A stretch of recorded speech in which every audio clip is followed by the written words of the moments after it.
As the recipient of 4 Project Censored Awards over the years, I have a special affection for what our next guest is on about. Mickey Huff is with us. He's the director of Project Censored and president of the nonprofit Media Freedom Foundation. He's also a professor of social science and history at Diablo Valley College in the San Francisco Bay Area and co-chair of the history department. Project-censored.org is their website. Their Twitter handle is Project Censored. And Mickey, welcome back to the program. Tell us about the State of the Free Press 2024. Tom, it's a delight to be back with you. Thanks so much for having us back on. As you noted, your work has been recognized for many, many years by our judges and folks here at Project Censored because it's the kind of journalism in the public interest that we sorely need, given the dominance of the billionaire press and corporate media. Unfortunately, in the last couple of years, we've seen a real uptick in terms of billionaire ownership, which means a decline in local news, locally generated news. And we have the challenge and problems of news deserts that have really spread far and wide. And one of the things that we point out in our book this year, State of the Free Press 2024, is that we muse about journalism disappearing. And we do that in 2 ways. One, talking about it in some literal sense, but the other, I think, is deeper. It's not such that independent journalism or journalism in the public interest doesn't exist. It's that many people either don't know what it looks like or don't know where to find it. And so this is the conundrum, is that on one hand, what I just said about the decline in local papers and local news and the increase in conglomerates and the billionaire media and takeover of the digital sphere, these big companies and eating up advertising dollars as the legacy press kind of diminishes. The other issue here is that there's not just this disappearance, but there's a lack of ethical journalism in the public interest that I just said, in terms of the fact that people are not being educated in terms of media literacy. So these are things that we've been fusing together over the years and connecting, that media literacy and independent journalism, if we don't have these things in place in our society and they're well supported, we're going to lack meaningful civic engagement. And here we are in an election year.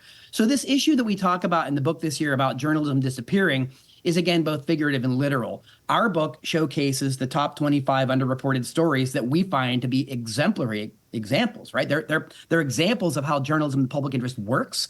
They showcase outlets that do this work, oftentimes for many, many years or even decades, yet they still seem to languish in obscurity for various reasons. Often it's because of their subjects or because of the targets that they highlight. They often look at conflicts of interest in the billionaire press, or they look at problems in conflicts of interest with the military-industrial complex and big pharma and media companies. So overall, Tom, the state of our free press is, well, it's mixed. I know that it's not in the best shape, and certainly the legacy press is anemic. But on the other hand, we do have a vibrant and independent free press if people know where to go and find the sources. Listening to programs like yours is actually a really great way for people to find other kinds of resources, including ours at projectcensored.org. I appreciate the props, Mickey. Some of the issues that you have that you're covering in these 25 most underreported stories, or most important underreported stories of 2023. I noticed that 9 of these 25 stories have to do with the environment. I thought the one on the forever chemicals in rainwater is particularly shocking. What were your favorites? I don't mean that word in a frivolous sense. What stories did you think were most important, or that you would want people to know about, that they can find out about by picking up this book? Thanks, Tom. That story is incredible, and on one level, we've been hearing so much information, those of us that are attuned to the independent press or are particularly concerned about the climate. This may not come as news to us, even if it's shocking.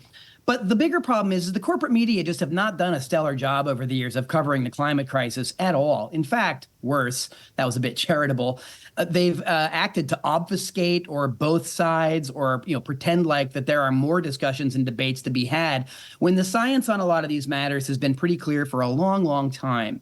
And you heard me mention earlier the problem of conflicts of interest. Well, we could mention fossil fuels and big oil as one of the big interests. One of the stories we did last year was on how these companies are subsidized to the tune of $11 million. I think it's like a minute. I mean, it's a ridiculous amount of money. This year, the top story is also environmental, Tom, and you mentioned 9 of these in our top 25 story list are about the climate. It's because the climate issues aren't going away. We can stick our heads in the sand. We can pretend things aren't happening. We can argue about minutia. But the reality is when you look at a forever chemicals and rainwater story as a global threat to human health as our top story, this impacts every living thing on Earth. Yeah. If your listeners want to look and see some of these stories and the sources where they come from, you can go to projectcensored.org. You can see all the top 25 stories for free. We have our archives going all the way back to our founding in 1976. And you can pick up a copy and support us as a nonprofit at project-censored.org. Among the other stories, Tom, many environmental, a couple others that I want to mention really quickly because I know time is short. Some of them are positive stories, so not just negative. For example, one of the stories, number 6, unions won more than 70% of their elections in 2022, and their victories are being driven by workers of color.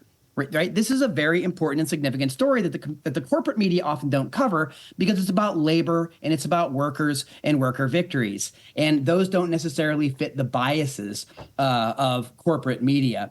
There are other important stories, too, including about censorship. We talk about the controversial Twitter files, for example, which some have had great issue with, and there are certainly questions to ask. But at the very root or core of it is a very important question that we always have to ask of any administration.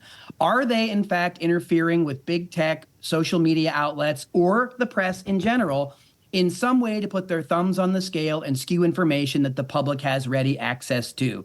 Our view at Project Censored is that it is detrimental to the public if either party engages in this behavior. And sadly, we have a long history of bipartisan support for engaging in these acts of censorship, even if it's in the name of regulating so-called disinformation and has sort of a good intention behind it. Right. We think that those things are potentially problematic. And we, again, go back to critical media literacy education as the real antidote for people to start to be able to understand the media that they read and they interact with, and also to seek out and diversify their media habits well beyond the corporate and the establishment press, and to further dip people's toes into the vast world of the independent and alternative media, Tom.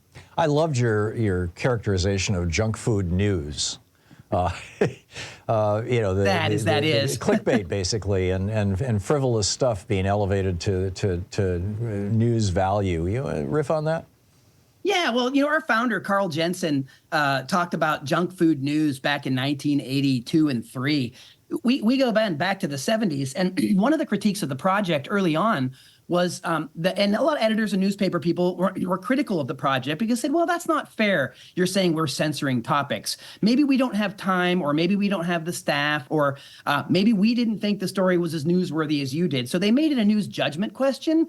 And Carl thought that was fair because he kind of came from that industry. So what Carl started to do is, instead of looking at what the news media, the legacy press, were not covering, he started to look at what they were covering. And you know what he discovered? An inordinate amount of garbage. Twinkies for the brain, he called it, junk food news. And he seemed that there was, as we got more news inflation with cable news in the 80s, we got more junk food news. That trend has continued wildly with social media, where sensationalized, tabloidized issues could just creep into our consciousness and into our screens, even if we don't want it. Even if we don't want to know where Taylor Swift is this week or what Travis Kelce is doing after the Super Bowl, we just can't seem to avoid that kind of nonsensical information that has nothing to do with our lives. And look, I'm not degrading people that take guilty pleasures in entertainment. We all have those. But what I'm saying is when these issues crowd out important stories in the news, which they do, that's why junk food news is a real problem for us in the United States. And we suggest that people turn off corporate media and really try to find independent outlets that talk about the importance of what's happening in your community. There you go. And there's a lot of them. There's great independent media out there. Indeed, there are. Dr. Mickey Huff, the director of Project Censored, president of the nonprofit Media Freedom Foundation. Mickey, thanks so much for dropping by. It's great talking to you. Tom, it's always a pleasure. Thanks for what you do. Thank you.